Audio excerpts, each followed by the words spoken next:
Hey everyone, welcome to another episode of the Jess Get Hired podcast. I'm your host, Jessica Fiesta George. Today I'm in Chicago, Illinois, meeting a friend of mine who's here for a conference, and I knew I had to get this episode out to you guys because there's so many of you on the job market today. There's a lot of pressure to find a job, and you start to experience what they call burnout. We're going to talk about handling burnout during your job search. It's one of the topics I feel that gets swept under the rug, but it's really critical for us to address.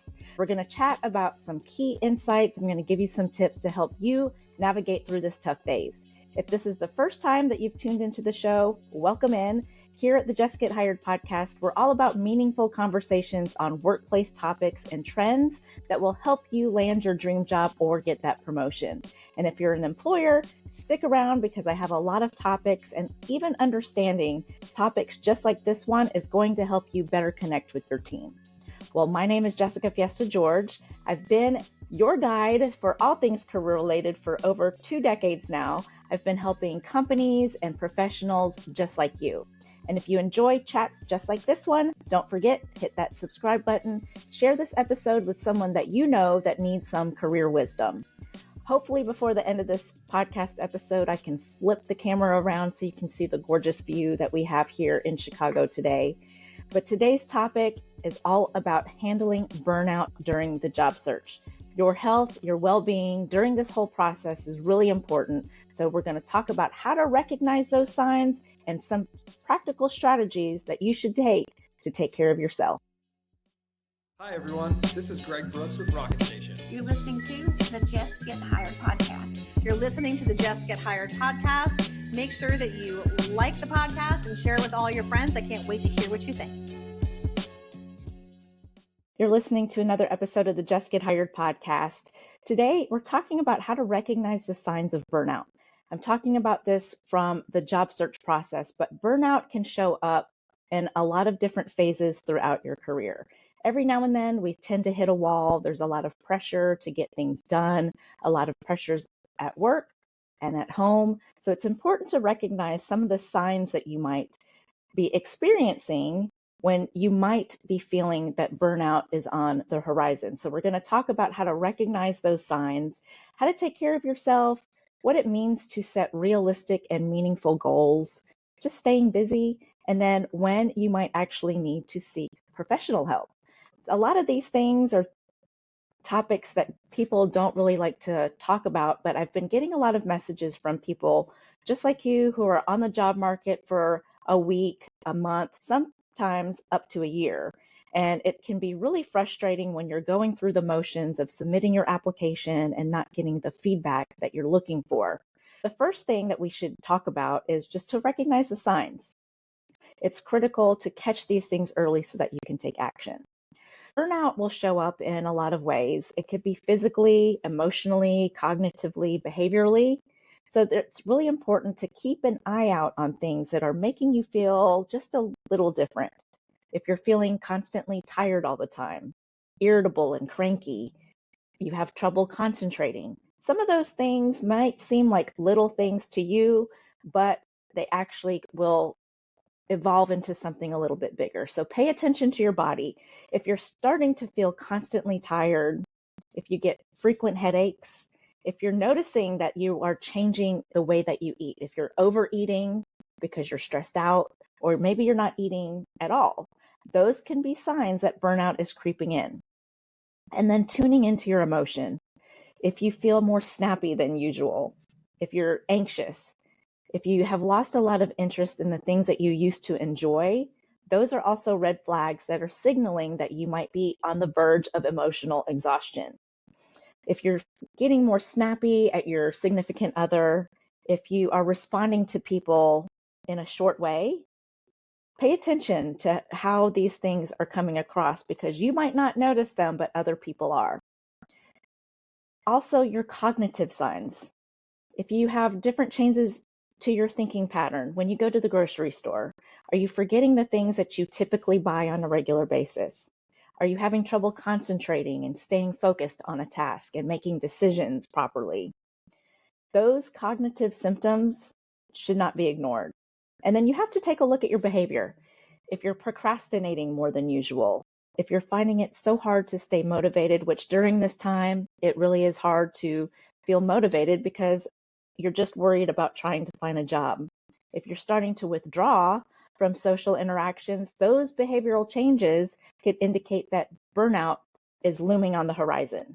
Above all of this, if you recognize that you might be having some of these signs, it's time to take care of yourself. So amidst all of the job search chaos, self-care is a non-negotiable. You have to prioritize your well-being, and that means carving out time for activities that are going to recharge you. For instance, I'm here in Chicago. A friend of mine is here for a conference. She told me to come meet with her. I know that with my busy work-life schedule, I just need time to break away. A little bit of girl time doesn't hurt, but I'm also working. But these are going to be things that will help recharge you. And it recharges me to be able to spend time with family and friends that matter the most.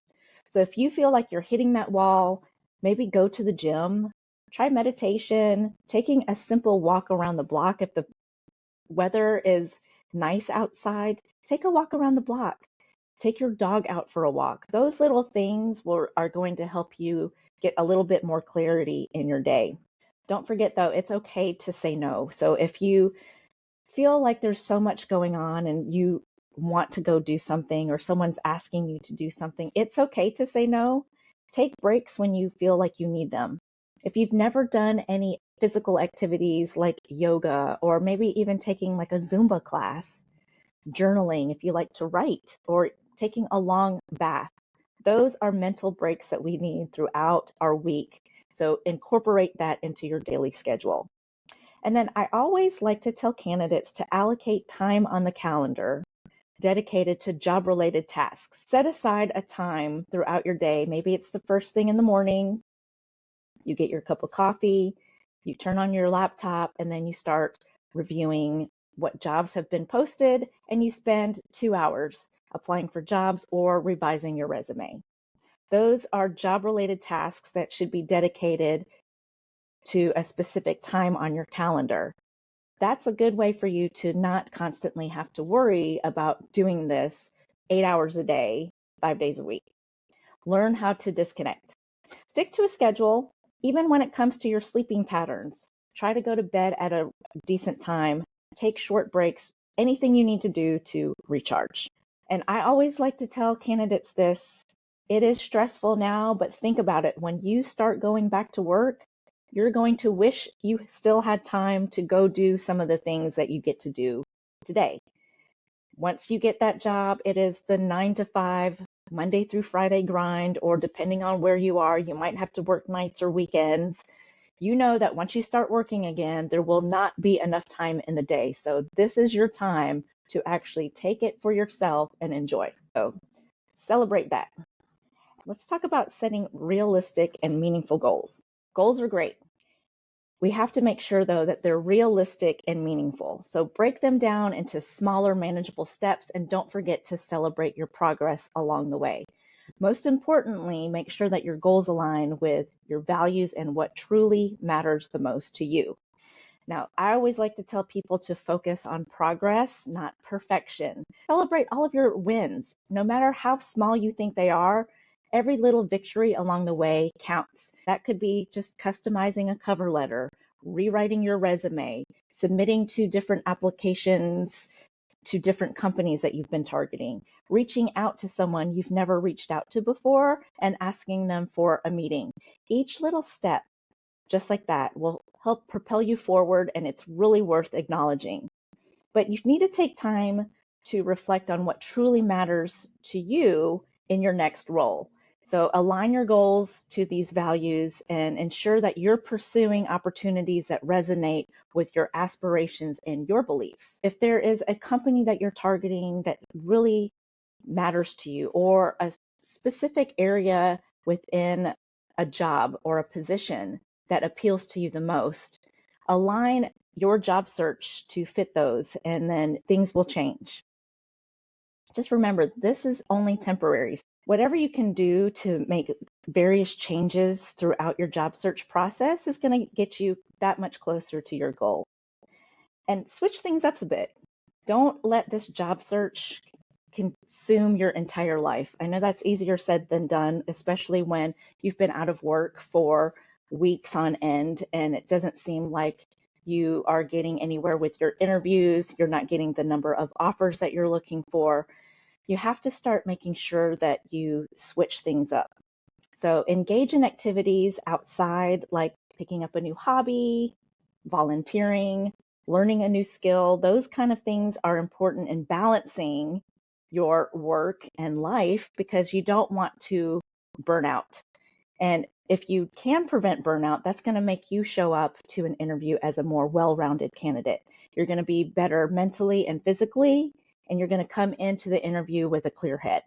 So try to think of things that you can do a little bit differently during this time. And that could be like enrolling in a webinar, attending a job fair, going to your local workforce center and seeing what kind of opportunities they have for networking. People are in the same boat as you. You might actually meet someone at some of these events who can eventually be your buddy during this process. You guys can share best practices and tips and your struggles throughout the job search. And you never know, that relationship can turn into something bigger than it is today because they're going to end up getting a job. You're going to end up getting a job, and hopefully you guys can help each other. Now, despite all of our efforts, burnout will persist, and that's okay. If you find yourself struggling, even if you recognize all your signs, you're doing all of these things that I'm telling you about, don't hesitate to reach out to someone who is a mental health professional. A lot of people don't like to talk out loud about something like this, but remember, asking for help is a sign of strength, not a weakness. If you have symptoms of burnout, despite all of your efforts to manage them, if you're talking to someone that you trust, reach out to a friend, a colleague, a former boss, or just anybody that you know and trust. If you feel like you need to go beyond that, you've done everything that you can, it might be time to seek professional support. You can join support groups, seek counseling if you can. There's a lot of valuable resources throughout different communities across the United States, especially when it comes to these challenging times. It is a very stressful time to look for a job. There are a lot of community activities and offices that contribute to listening to whatever you're going through. So consider joining a support group, seek counseling when you can.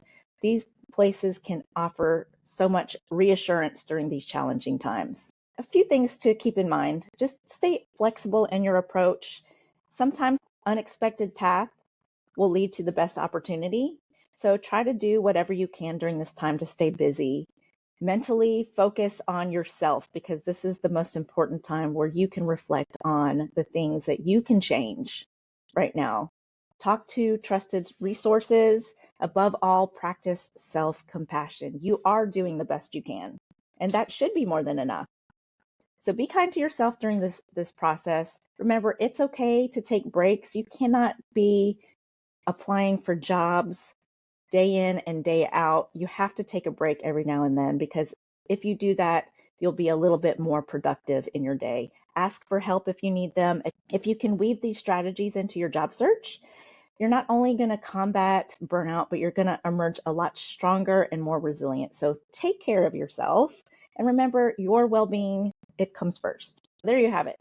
Recognize the signs of burnout, take care of yourself, set realistic goals, diversify your activities, know when it's time to seek professional help, stay flexible in your approach. And all of these things I'm telling you about, you probably have heard before, but I'm here to reiterate that these are the key ingredients that you need to combat burnout in your job search process. If you found that these episodes and this topic is important to you or could be important to someone else, make sure that you share this to someone who can benefit from this insight.